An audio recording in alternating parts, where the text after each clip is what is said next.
Sa kulturang Pilipino, hindi basta-basta ang dilim.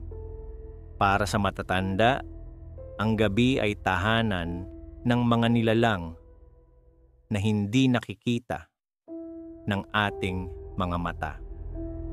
Kaya't madalas nilang paalala, huwag mong patayin ang ilaw kapag matutulog.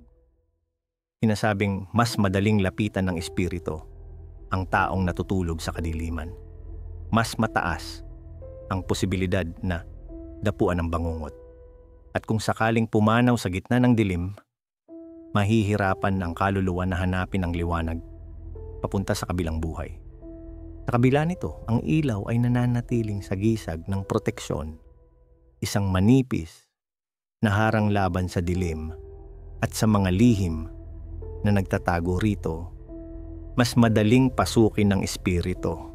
Kapag madilim, ayon sa paniniwala, mas lapitin ang tao ng multo o maligno dahil hindi natin sila nakikita at mas vulnerable tayo. Bangungot, sabi ng iba, kapag patay ang ilaw, mas malaki ang posibilidad na dapuan ng bangungot, parang nilalanghap ng masamang espiritu ang iyong hininga habang natutulog. Kaluluwa sa dilim, may paniniwala rin na kapag namatay ang tao habang madilim, mahihirapan siyang hanapin ang liwanag papunta sa kabilang buhay. Proteksyon.